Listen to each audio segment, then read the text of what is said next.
మనకు ఒకప్పుడు ఫోన్లు లేకుండే ఏం లేకుండే ఇంటింటికి పోయి ఒక కబురు చెప్పేస్తుంటే ఇంట్లో ఏదన్నా పండుగ ఉండని. రామాయణంలో రాముడు ఎలా బతకాలా ఎలా జయించాలన్న రాముడు గురించి మనకు నేర్పారు దశరథ మహారాజు.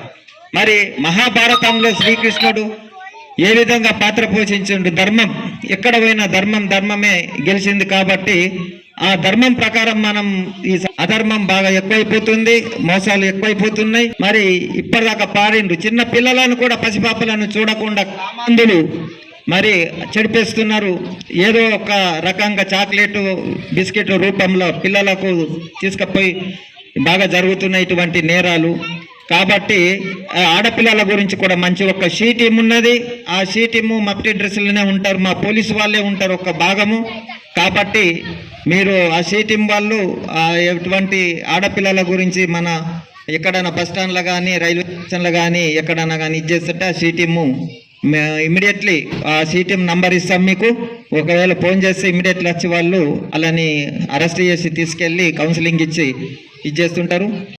కూడా ఈ గాంజాయిని అమ్ముతున్నారు. కాబట్టి తెలియకుండా కొన్ని లక్షల విలువ చేసే గాంజాయి స్మగ్లింగ్ జరుగుతున్నది. అది పిల్లలకు చిన్నప్పటి నుంచి అలవాటు చేస్తున్నారు.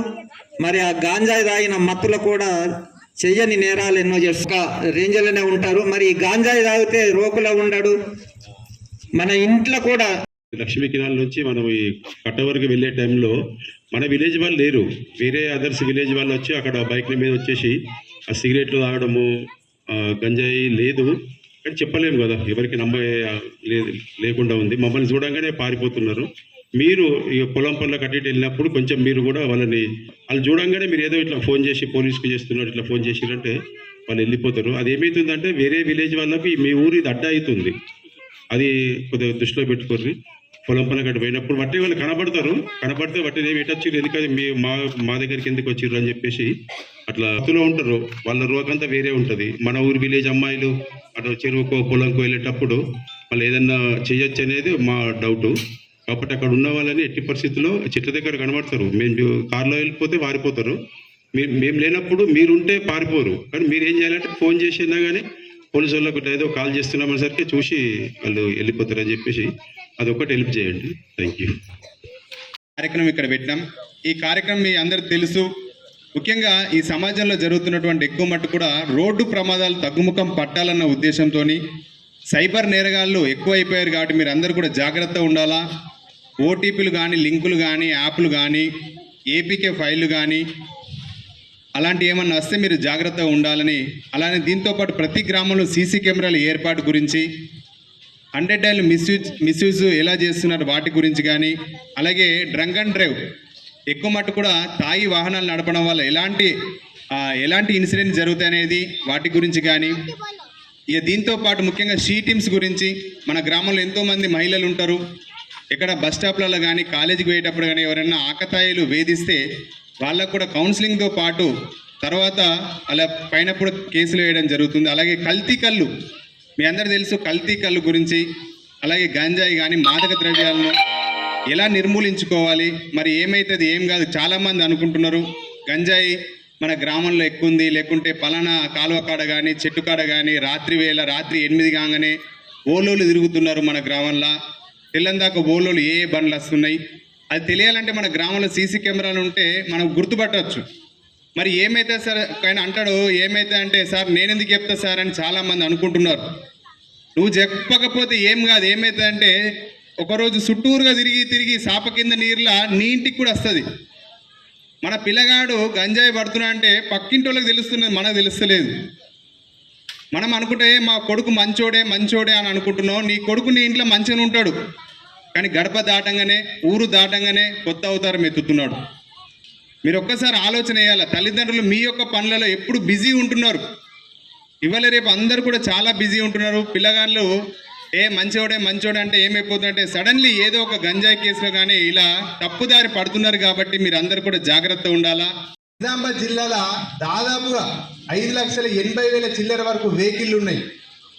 అలా 3,75,000 కాదు 3,80,000 వరకు 2 వీలర్లే ఉన్నాయి. ఒక 35,000 దాకా ఆటోలు ఉన్నాయి, 35,000 దాకా కార్లు ఉన్నాయి, 6,000 నుంచి 7,000 దాకా బస్సులు లారీలు ఉన్నాయి. ఇవన్నీ మన రోడ్డు మీద తిరుగుతాయి. ఇలా దాదాపు 3,80,000 వెహికల్ ఉంటే, 2 వీలర్స్ ఉంటే ఒక దాదాపు 10,000 మందే హెల్మెట్ పెట్టుకుంటున్నారు. మిగతా 3,70,000 మంది ఎవరు కూడా హెల్మెట్ పెట్టుకుంటలేరు.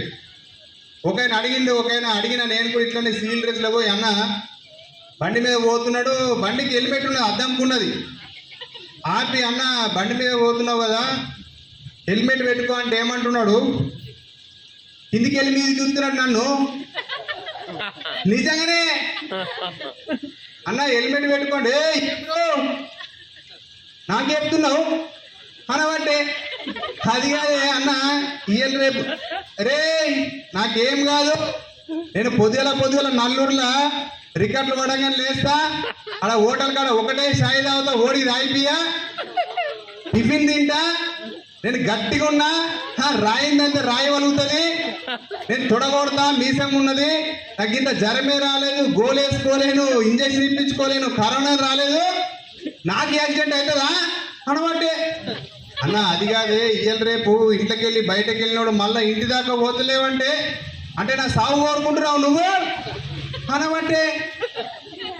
అంటే ఎన్ని అన్నా ఏం చేసినా కానీ ఏమవుతుందంటే హెల్మెట్ అనేది ఎందుకంటే ఇక మళ్ళీ అలా మేడం ఏం చెప్తుందంటే, సార్ హెల్మెట్ మా ఆయన పోలీసుల కోసం పెట్టుకుంటుండట, పోలీసుల కోసం పెట్టుకుంటుండట, పోలీసు వాళ్ళు చెకింగ్ చేస్తానట, అలా భర్త ఏం చేస్తాడట, అద్దం ఉన్నదాన్ని నెత్తికి పెట్టుకుంటాడట, పోలీసులకు చూపెట్టి ఇక పోలీసు నుంచి తప్పించుకోగానే వెంటనే ఆ హెల్మెట్ని తీసి అలా మేడంకి ఇస్తాడట. పోలీసుల కోసం ఇన్సూరెన్స్ చేయించుకుంటున్నట, పోలీసుల కోసం హెల్మెట్ పెట్టుకుంటున్నాడట. పోలీసుల కోసం కాదన్నా, పోలీసు నుంచి నువ్వు ఇయ్యలు తప్పించుకుంటావు, రేపు తప్పించుకుంటావు, పెట్టుకొని నువ్వు చూపిస్తావు, మరి ప్రమాదం నుంచి ఎవరు తప్పించుకోవాలా అనేది మీరు ఒక్కసారి ఆలోచన చేయాలా.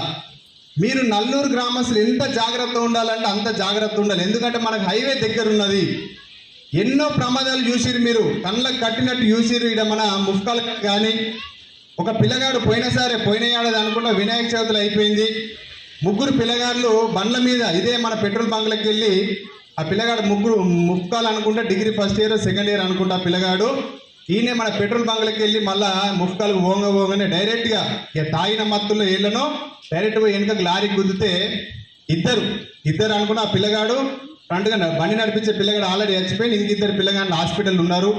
ఇదంతా మీకు తెలుసా పిల్లగాన్న తెలుసు. అయినా కానీ ఏమైందంటే నాకు యాక్సిడెంట్ అవుతుందా, నాకు యాక్సిడెంట్ అయితే అవునే నేను గట్టిగా ఉన్నా, రాయిందంటే రాయదంటే రాయగలుగుతాడట, రాయగలుగుడు కాదన్నా. ఏమవుతుందంటే ఇయ్యాలి రేపు మనము ఇంట్లో జారి పడితేనే ఎంతో దెబ్బలు తగులుతున్నాయి. ఊర్లో కాదు, వట్టి దెబ్బలు తగిలితే స్కానింగ్లు అని ఎన్నో కార్యక్రమాలు, ఎన్నో హాస్పిటల్ల పండు తిరుగుతున్నాం.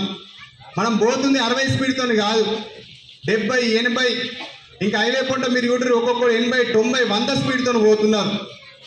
ఏముండదన్నా, ఒక్కసారి దెబ్బలు తగిలితే ఖాళీ లేదు. ఎందుకు హెల్మెట్ పెట్టుకుంటే, సార్ హెల్మెట్ పెట్టుకున్నా కానీ ఒక అంటున్నాడు, హెల్మెట్ పెట్టుకున్నా కానీ యాక్సిడెంట్ అయితే ఎట్లా అని అంటున్నాడు ఒక ఆయన. నేను అన్న నువ్వు హెల్మెట్ పెట్టుకుంటావు, హెల్మెట్ పెట్టుకుంటే కొంచెం తక్కువ తగులుతుంది, నెత్తికి దెబ్బలు తగిలాయి. ఖాళీ చేతులు ఇరిగితే అద్భుతమైన డాక్టర్లు ఉన్న నిజామాబాద్లో నేను ఏడాదిలో ఉరికిపిస్తారు, కానీ నెత్తికి దెబ్బ తగులుతుంది. ఇంకా డాక్టర్లు అందరు ఇంకా అంతా చేయలేరు, ఎందుకంటే నెత్తిలు వలితే వెంటనే స్పాట్లో చనిపోతున్నారు. కానీ నెత్తులు వలిగితే ఒక తలకాయ తీసి మన గణపతి దేవుళ్ళ లెక్క ఇంకో తలకాయ పెట్టేందుకు మనం అంత దేవుళ్ళం కాదు, అంతగానో మనకు జ్ఞానం లేదు. కాబట్టి మీరందరూ కూడా ఒక్కసారి మీరు మన ఊర్లో కూడా దాదాపు ప్రతి ఒక్కరికి కూడా బండ్లు ఉన్నాయి, బండి మీద ఎక్కేటప్పుడు దయచేసి హెల్మెట్ పెట్టుకొని పోండి.